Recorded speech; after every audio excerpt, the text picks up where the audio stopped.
Nate Alfson is an amazing teacher, but let me back up and say Nate Alfson is an amazing human, and he makes people better and he makes his students better just by being around him. He is infectiously happy. He is a go-getter. He sees good in all of his students and helps them to realize that they have the capability to achieve at the highest of levels. He is a fierce advocate, and he is such a professional when it comes to researching new methods, writing grants for his classrooms, and really taking that into the next level and collaborating well with staff for the betterment of not only staff, but really his students and our community partners as well. When I think of Nate, he is not afraid to color outside the lines for the betterment of the people that are in his life. Whether you are a friend, you are a professional colleague, you are a student in his classroom, you are a community partner, he is continually researching new and innovative ways to be able to help the people that are placed in his life. And that's one thing I do really appreciate about Nate is he's not afraid to step forward in a really professional way to say, hey, can we try this? I read about this, or I see this grant is available to potentially do this. And so he's able to come to people and to collaborate on those ideas. Nate looks at each of his individual students and says,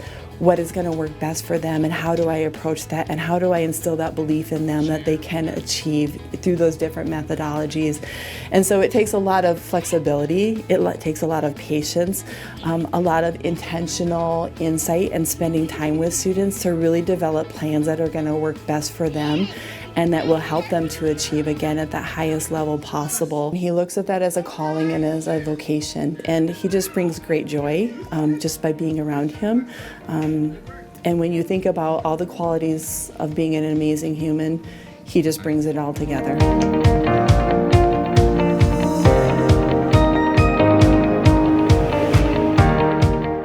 She has a very safe and pleasant environment for children to work in.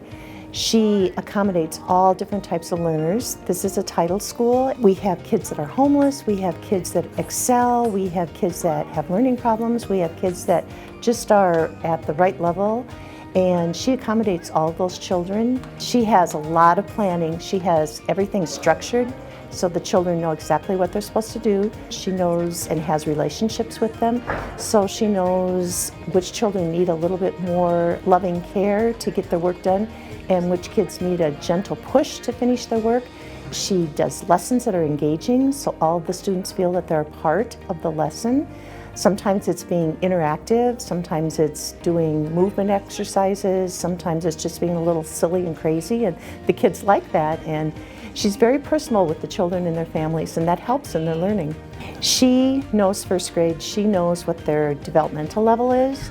She knows what their personalities are like because she's done this for many years, and that really helps. Her history, her background, she knows what to expect from students and what to expect from parents, especially if they're first-time parents with their first child coming into first grade. She also gets very up-to-date and takes classes in different teaching methods and then tries those in her classroom. So it's not always the same old thing. She looks for the new research and tries those things and tries to do things that are innovative, and again, that will be engaging to the students. She values every child that enters her classroom. She wants them to become a productive citizen. She wants the parents to feel that they're sending their children to a safe place here. She wants everybody to learn. She loves it when kids come back and talk to her.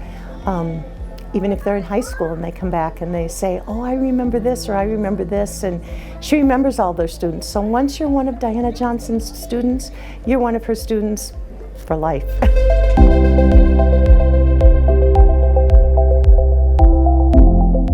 After having a conversation with Ashley, you always leave feeling happier and more affirmed about who you are. And I know she is that way with her students. If you were to talk to a middle school student right now, or a high school student, or an adult even that has had Ashley for a teacher, they would remember how they felt in her classroom. They would remember the experiences, and they would just remember how much she truly cared about them and knew about what was going on in their lives. And she's the same way with her colleagues. She knows about what's going on in the lives of her colleagues, and she just truly cares for everybody. I don't know how she makes time for everybody. She seems to have time for everybody, plus all of the planning that she puts into her teaching. She just must spend hours and must always ask herself, will this be fun and meaningful for students?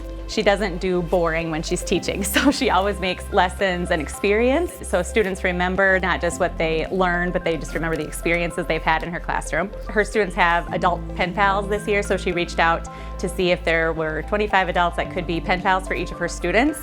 She's done things like hatched baby chicks, and she's had her students quartering soldiers by attaching little mini soldiers to themselves when learning about the Revolutionary War. When we did remote learning, she was one of the people who volunteered for the district to make some of those engaging lessons for the fifth graders in remote learning. And one thing she created and shared with us was a gratitude journal to have students do while they were learning at home. And we've continued that. Right now our fifth graders are doing a gratitude journal too. So when she thinks of those ideas that will be engaging and that are related to students' lives, she shares those ideas with us so that we can have an impact on our students as well. Relationships are what Ashley prioritizes, and she often knows what's happening in the lives of her students years after they've been out of Pettigrew. I can tell that Miss Kracke wants her students to have fun and to have experiences. So before planning the day of learning, she thinks about what will they enjoy and how can I make this topic interesting to them.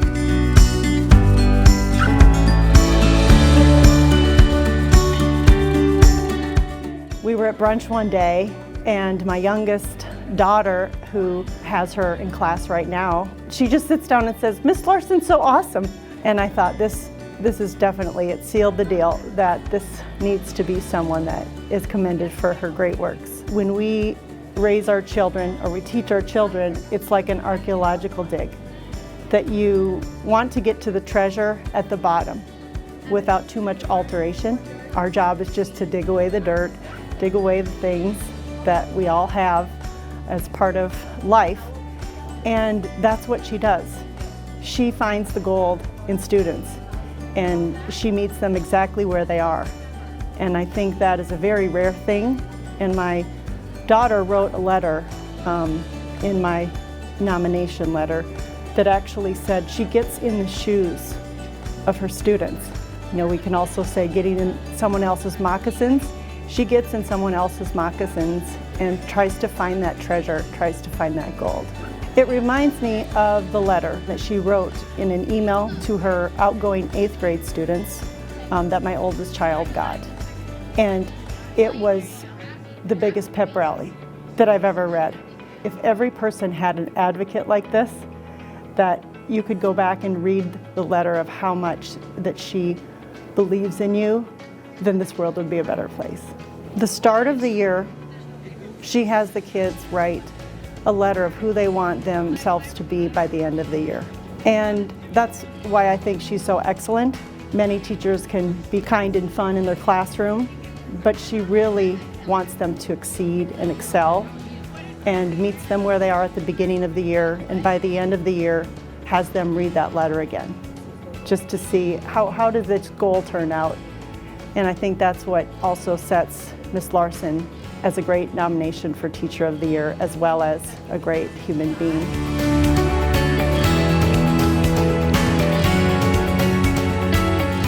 When I think of Nick Opdahl as a teacher, I think of enthusiastic, I think of positive, I think of charismatic. I think of him as someone that the kids want to be around. They feed off of his enthusiasm for his job and see his passion in what he does, and they want to be a part of it. Nick's position here is interesting. You know, he came to us from industry. He was in the construction business for, several decades, and then came to us. And what an amazing gift that has been to the CTE Academy, for him to come to us and be able to share his gifts and his skills in construction with these kids. He has real world experience, and he can really let the kids know what it's like out there and prepare them for the real world. Can you imagine building a home with high school students? You know how it needs to be done, but to patiently take them aside and say, you guys work on this, you work on this, and it's like a symphony out there. And he's the conductor, making sure everybody does just what they need to be doing. He also works with them on soft skills, which is so important. He wants them to communicate with him. If something went wrong, let's talk about it. Own some personal responsibility when you do make a mistake on a work site, because mistakes are going to happen. That is part of life, and that's okay. But he teaches the kids how you work through that. Nick could come into the building and just build the houses and just do the basic curriculum in his carpentry classes. That's all that's really required of him. He always goes above and beyond. We don't have a homecoming out at CTE, so we do kind of have a fun time at Halloween and the staff dresses up in a group activity. He's made a Flintstone mobile and had the kids build it, and that takes a lot of extra time of his on the weekend. He brought trees in from his shelter built at home to make the sides of the Flintstone mobile. He didn't need to do that. That's above and beyond. That's while building a house, 2 homes with high school students. He's done playhouses, and not just square playhouses, amazing playhouses with lofts and all kinds of stuff in them. These kids are getting an above and beyond experience when they take this class out here with Nick Opdahl.